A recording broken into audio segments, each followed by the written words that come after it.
السلام علیکم، welcome to rise and shine school online classes. Okay class 7 میں آپ کی اردو کی ٹیچر حنا بی بی ہوں، اور مجھے امید ہے کہ آپ خیر و عافیت کے ساتھ ہوں گے، صحت اور ایمان کی حالت میں ہوں گے. آج جو ہم سبق پڑھیں گے وہ اردو قواعد میں سے ہی میں نے لیا ہے، اور اس کا موضوع ہے محاورات. کیا موضوع ہے؟ محاورات. ٹھیک ہے، تو چلیں آئیں اسٹارٹ کرتے ہیں ہم اپنا سبق. حاصلات تعلم. حاصلات تعلم کا کیا مطلب ہے بچوں کہ اس کا مطلب یہ ہے کہ جب ہم یہ محاورات کا سبق پڑھ لیں گے تو اس کے بعد ہم میں کس چیز کی ایبلٹی بڑھے گی. ٹھیک ہے، ہم کس چیز کے قابل ہو جائیں گے.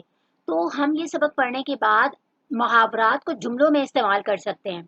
ٹھیک ہے، یعنی وہ جو محاورات ہم سیکھیں گے، ہم جنہیں یاد کریں گے، ہم انہیں اپنے جملوں میں استعمال کر سکتے ہیں. بالکل ایسے ہی جیسے آپ کو ہر سبق کے آخر میں ایک لفظ دیا جاتا ہے اور اس سے آپ جملہ بناتے ہیں، تو اسی طریقے سے یہاں پر بھی محاورات کو بھی اپنے اپنے جملوں میں استعمال کر سکیں گے ہم انشاءاللہ. اچھا جی بچوں، پہلا جو محاورہ ہے ہمارے پاس وہ ہے آبرو خاک میں ملانا. آبرو کہا جاتا ہے عزت کو، اور خاک کہا جاتا ہے مٹی کو، یعنی عزت مٹی میں ملانا. ذلیل و خوار ہونا.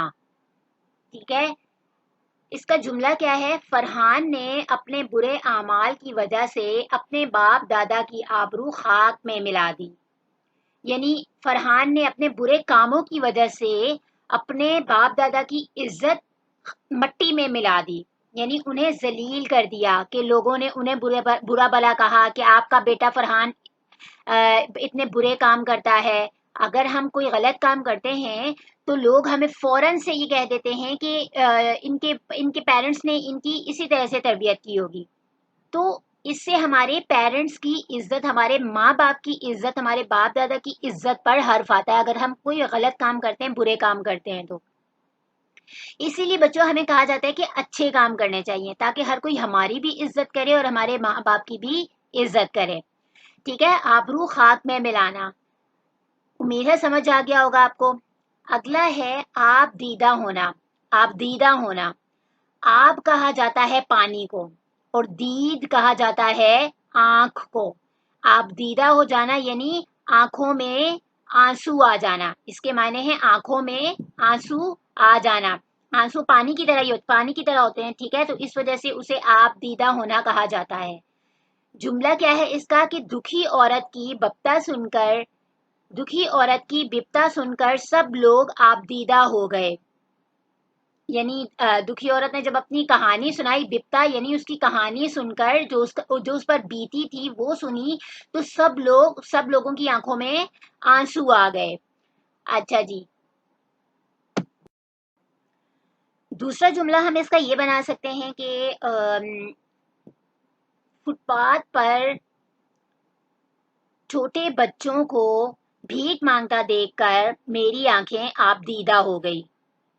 ٹھیک ہے، اور اسی طرح آبرو خاک میں ملانا، اس کا دوسرا جملہ ہم یہ بھی بنا سکتے ہیں کہ پاکستان کے کرکٹ میچ میں ناکامی کے بعد انہوں نے پاکستان کی آبرو خاک میں ملا دی. ٹھیک ہے، اچھا جی آگے چل.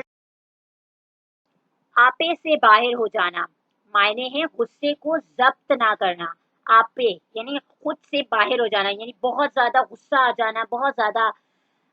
جملہ اس کا کیا ہے کہ سمیر بہت تنگ مزاج ہے، ذرا سی بات پر آپے سے باہر ہو جاتا ہے. یعنی وہ بالکل بھی اس میں برداشت نہیں ہے. تنگ مزاج یعنی اس میں بالکل بھی برداشت نہیں ہے کہ چھوٹی سی بات پر وہ فوراً آپے سے باہر ہو جاتا ہے، اسے غصہ آ جاتا ہے، ذرا سی بات پر وہ غصہ کرنے لگتا ہے.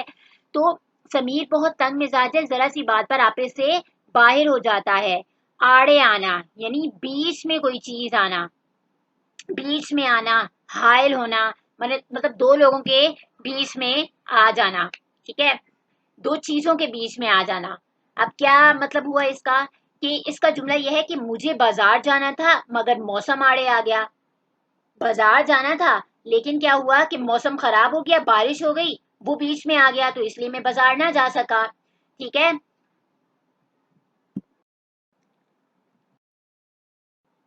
اگلا محاورہ ہے ہمارے پاس اپنا سا منہ لے کر رہ جانا.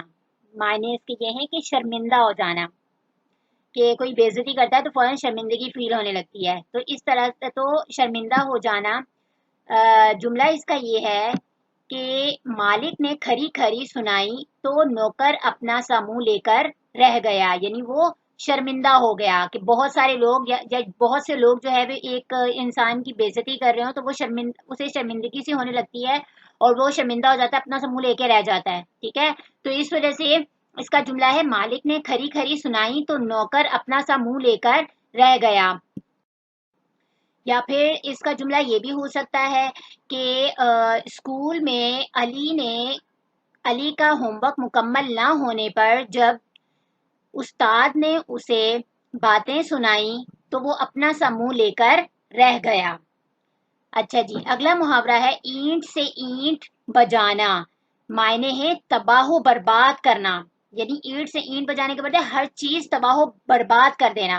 اور اس کا جملہ ہے کہ محمود غزنوی ایک سپہ سالار تھے. انہوں نے سومناتھ ایک جگہ کا نام ہے اور اس کو انہوں نے فتح کیا تھا.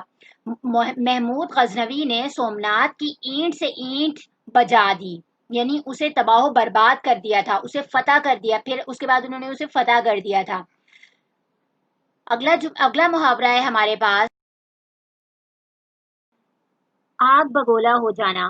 معنی اس کے یہ ہیں غصے کے مارے لال پیلا ہونا، یعنی بہت زیادہ غصہ آنا، اتنا غصہ آنا کہ ایسا لگے کہ جیسے کانوں سے بھی دھواں نکل رہا ہے اور مطلب بس کچھ بھی کرنے کو دل چاہ رہا ہے. جملہ کیا ہے کہ شریر لڑکے نے جب گالی دی تو سب آگ بگولا ہو گئے، سب کو بہت زیادہ غصہ آ گیا. شریر کہا جاتا ہے شرارتی. ٹھیک ہے، شرارتی لڑکے نے جب گالی دی تو سب آگ بگولا ہو گئے.